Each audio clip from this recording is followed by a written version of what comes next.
मसीह में मेरे प्यारे भाई बहनों में आपका स्वागत करता हूँ। और हाँ, मैं यहाँ बात कर रहा हूँ दो विश्वासियों की जो कई सालों से मसीह में हैं। वो हर बार एक ही गलती करते हैं।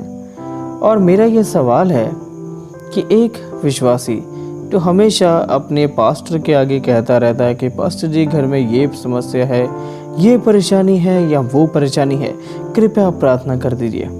वही दूसरी तरफ एक विश्वासी ऐसा है जो हमेशा अपनी विनती को परमेश्वर के आगे रखता है। वो कभी भी किसी और को नहीं बल्कि परमेश्वर को ही अपनी परेशानी को बताता है। मेरा इसमें सवाल ये बनता है कि दोनों में से कौन सा सच्चा विश्वासी है? वो जो सिर्फ अपने दास को, अपने पास्टर को ही अपनी समस्या बताता है, या फिर वो जो सिर्फ परमेश्वर को अपनी समस्या के बारे में बताता है?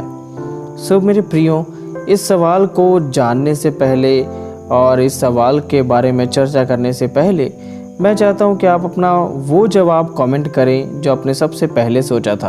हाँ, मैं जानता हूं जो नए नए लोग विश्वास में आते हैं वो अक्सर पास्टर से प्रार्थना करवाते हैं, वो अच्छी बात है। पर ये वीडियो एक नए विश्वासी के लिए नहीं बल्कि एक पुराने विश्वासी के लिए है जो विश्वास में काफ़ी लंबे समय से है।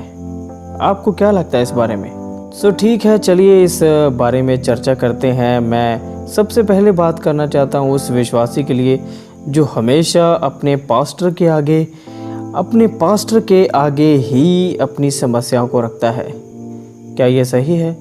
बहुत ही ज़्यादा गलत है। देखिए, जो हमारे अगुए होते हैं उन्हें हमारी रखवाली के लिए रखा होता है।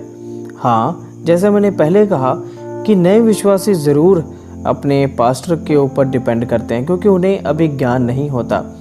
पर जब आप बाइबल को पढ़ लेते हैं, आप फिर भी अपने पास्टर के ऊपर ही विश्वास रखते हैं। हाँ, वो हमारे अगुए हैं, वो हमारी रखवाली के लिए हैं, हमें उनकी बात माननी भी चाहिए, बल्कि बिल्कुल माननी चाहिए। मैं इस बात से पूरी तरह सहमत हूँ क्योंकि वो हमारे रखवाले हैं। परंतु जब आप ये जान लेते हैं कि यीशु मसीह कौन है और वो क्या है, तो आपको कोई ज़रूरत नहीं अपनी विनती को या आपकी प्रेयर रिक्वेस्ट को अपने पास्टर के आगे हमेशा रखने की।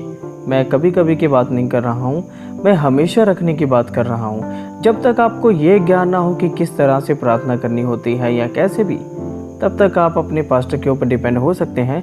और मेरी ये वीडियो भी इसी बारे में है कि प्रार्थना, सिर्फ प्रार्थना, और मैं किसी चीज़ की इस वीडियो में बात नहीं कर रहा क्योंकि मैं जानता हूँ कुछ लोगों को मेरी ये बातें कड़वी लग सकती हैं। प्रियो, मैं चाहता हूँ कि आप एक अच्छे विश्वासी हैं, पुराने विश्वासी हैं, तो आपको अभी तक भी अपने पास्टर के आगे अपनी दुहाई देने की ज़रूरत नहीं है।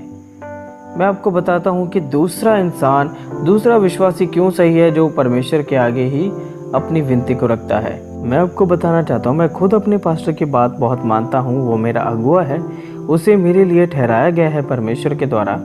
पर मैं कभी भी अपनी दुहाई या फिर अपनी प्रेयर रिक्वेस्ट ये बार बार नहीं कहता कि पास्टर जी मैं इस बात से दुखी हूँ, आप प्रार्थना कर दीजिए। मेरे पास्टर भी ऐसा नहीं चाहते।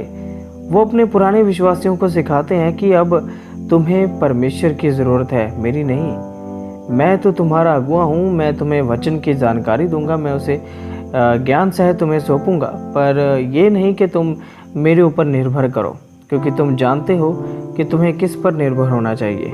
और उस दूसरे विश्वासी के लिए जो सिर्फ परमेश्वर के आगे ही अपनी प्रार्थना को रखता है, वो वचन में लिखा हुआ है, हम पढ़ते हैं फिलिपियों अध्याय 4 वचन 6 में, किसी भी बात की चिंता मत करो, परंतु हर एक बात में तुम्हारी निवेदन, प्रार्थना और विनती के द्वारा धन्यवाद के साथ परमेश्वर के सम्मुख उपस्थित किए जाएं। यहाँ पर क्या लिखा है, पास्टर के सम्मुख या परमेश्वर के सम्मुख? यहाँ पर हमें 3 बातों को पढ़ने को मिलता है, आपके निवेदन, आपकी प्रार्थना और विनती, और साथ में धन्यवाद भी। और ये लिखा है कि धन्यवाद के साथ परमेश्वर के सम्मुख उपस्थित किए जाएं। प्रियो, आप इस बात पर ज़रूर ध्यान दीजिए। मैं अंत में आपसे ये कहना चाहता हूँ कि ये वीडियो मैंने किसी पास्टर की निंदा करने के लिए नहीं बनाई है, बल्कि पास्टर तो हमारी रखवाली के लिए हैं, वो हमें ज्ञान सिखाने के लिए हैं, वो परमेश्वर नहीं है। हमारी विनती और प्रार्थना तो हम परमेश्वर के आगे ही करेंगे ना, पास्टर के आगे थोड़ी ना। तो आजकल के विश्वासी यही कर रहे हैं, मैंने खुद ये देखा है, इसलिए मैंने इस पर वीडियो बनाई थी। हम सबको अपने अपने पास्टर की इज्जत करनी चाहिए, बल्कि दुगनी इज्जत करनी चाहिए, क्योंकि परमेश्वर का हर एक दास बहुत ही ज़्यादा दुगने आदर के योग्य होता है। सो मैं ये चाहता हूँ कि आज अगर ये वीडियो कोई भी पास्टर सुन रहा है तो अपनी कलीसिया में ये ज़रूर प्रचार करे कि आप जो भी प्रार्थना होती है वो मुझे नहीं बताओ, अगर वो पुराना विश्वासी है तो, क्योंकि परमेश्वर उनसे भी एक जैसा प्रेम करता है और पास्टरों से भी। वो सबके लिए एक समान है। वो आपकी सुनेगा तो पास्टर की भी सुनेगा, और पास्टर की सुनेगा तो आपकी भी सुन सकता है। सो प्रियो, इस ज्ञान को प्राप्त कीजिए और निवेदन करता हूँ उन पास्टरों से जो कलीसिया चल रहे हैं कि ये ज्ञान ज़रूर अपनी कलीसिया में दें। सो मेरे प्रिय दोस्तों, आप सबका शुक्रिया इस वीडियो को देखने के लिए। आप अपना सुझाव ज़रूर दीजिए कि आपको ये वीडियो कैसी लगी और आपने इस वीडियो में क्या सीखा, या फिर कौन सी बात आपको अच्छी या कौन सी बात बुरी लगी। सो प्रियो, अब वक्त है खरी शिक्षा का।